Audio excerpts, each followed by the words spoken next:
دن تھا جو آرڈر اس عدالت کا ایک فل بینچ کا ہے، اس کی ایک بار پھر دھجیاں بکھیری گئی۔ فیملی سے ملاقات کا دن تھا، وکلاء کی ملاقات کا دن تھا۔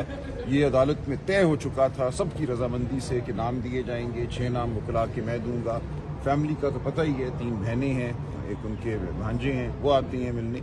تو کل یہ کیا گیا کہ فیملی میں سے کہا گیا کہ 2 بہنیں جا سکتی ہیں، ایک بہن علیمہ بی بھی نہیں جا سکتی، اور وکلاء میں جو لسٹ میں نے دی تھی 6 وکلاء کی، اس میں سے 5 کو خارج کر دیا گیا، مجھے روک دیا گیا۔ 1.5 گھنٹہ میں سڑک پہ محاصرے میں رہا سپاہیوں کے، پولیس کے، اور جس کو چاہا انہوں نے اس کو آگے بھیج دیا۔ یعنی کہ ثابت یہ کرنا چاہتی تھی کل سرکار کہ ہم قادر مطلق ہیں یہاں، خدا نخواستہ، کہ عدالت کی کوئی وقت نہیں ہے، جو ہمارے لیے منظور نظر ہوگا اس کو بھیجیں گے، جس سے ہم خائف ہیں اس کا کوئی حق نہیں ہے۔ آئین، قانون، عدالت اپنی جگہ، ہم فیصلہ کریں گے کہ کس نے ملنے جانا ہے اور کس نے نہیں ملنے جانا۔ سر جو آپ نے لسٹ دی تھی وہ تو ایک نام بھی اندر نہیں گیا، یہ کیا وجہ؟ جی اس میں سے ایک نام گیا، ظہیر عباس صاحب، باقی 5 نام بالکل غیر متعلق تھے، وہ اس لسٹ میں شامل نہیں تھے، ان کو نہیں جانا چاہیے تھا، اور اس حوالے سے میں نے اپنا موقف بڑی وضاحت سے بیان کیا ہے کل بھی، اور آئندہ بھی میں کرتا ہوں۔ سر ایک نجی کیس میں ابھی الیزف صاحب آئے تھے، انہوں نے کہا تھا کہ مجھے خان صاحب نے بلایا تھا، میں تب گیا ہوں۔ نہیں، یہ غلط بات ہے، کسی نے نہیں بلایا تھا، یہ غلط ایک روایت ہے، ہر بندہ آ کے یہ بول دے مجھے بلایا تھا، کوئی یہ روایت نہیں ہے، کوئی یہ طریقہ بھی نہیں ہے۔ جب ایک چیز واضح ہو گئی، قانون میں آ گیا، عدالت کے فیصلے میں آ گیا کہ ایک SOP ہے، اس کے تحت آپ نے جانا ہے، اس کے بغیر آپ نے نہیں جانا، تو یہ بالکل غلط ہوا تھا۔ کسی کو اس کی خلاف ورزی نہیں کرنی چاہیے۔ فیملی سے ابھی آپ کا رابطہ ہوا ہے، وہ کہاں ہے اس وقت؟ جی وہ ٹھیک ہے، رات ان کو ایک ویرانے میں چھوڑ دیا گیا تھا آدھی رات کے وقت، وہاں سے وہ پہنچ چکے ہیں اپنی رہائش کا۔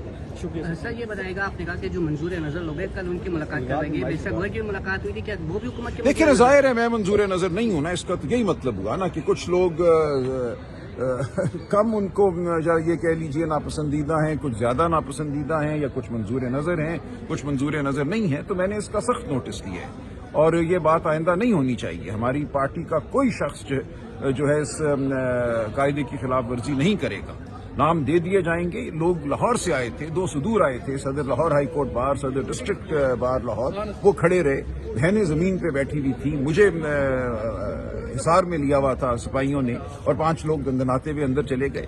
یہ غلط تھا، جس زاویے سے بھی دیکھا جائے یہ بات غلط تھی، اور میں اس کے خلاف سٹینڈ لیتا رہوں۔ یہ بتائیے گا 9 مئی کی جو سماعت ہے وہ اگلی سماعت اب اڈیالہ جیل میں ہی ہوگی، آج انفراد رشید دلی کی عدالت میں ہوگی، تو کیسے دیکھیں معاملہ پھر سے واپس چلیں جی ٹھیک ہے، معاملات چلیں، اور جو حق سچ ہے وہ انشاءاللہ سامنے آئے گا۔ یہ معاملہ ہائی کورٹ میں آئے گا، سپریم کورٹ آئے گا۔ یہ ایک سیاسی نوعیت کا یہ مقدمہ ہے ہماری نظر میں۔ ہم بڑا واضح موقف رکھتے ہیں کہ 9 مئی کو کیا ہوا۔ ہم اس کو ایک فالس فلیگ آپریشن کہتے ہیں۔ اس دن ایک منصوبہ بندی کے تحت یہ تمام واقعہ کرنے والوں نے کیا۔ ہمارے لوگ بالکل ایک پرامن احتجاج کر رہے تھے۔ جو تشدد ہوا، جو واقعات ہوئے، ہم چاہتے ہیں کہ کھل کے تمام بات سامنے آئے۔ ہم نے اسی لیے جوڈیشل کمیشن کا تقاضا کیا ہے، وہ نہیں بنایا جا رہا کہ اس دن کیسے ہو گیا کہ اتنی جگہوں پہ کوئی سیکیورٹی نہیں تھی، دروازے کھل گئے، گیٹ کھل گئے۔ بہرحال یہ بات اپنی جگہ ہے۔ اب جب عدالت میں معاملہ چلے گا، کچھ معاملات سامنے آ جائیں گے، اور ہم سمجھتے ہیں کہ سپریم کورٹ تک ظاہر ہے ہم جائیں گے، اور ہم دیکھیں گے کہ اب یہ جو نظام ہمیں میسر ہے 26ویں آئینی ترمیم کے بعد، اس میں ان مقدمات کے ساتھ کیا ہوتا ہے۔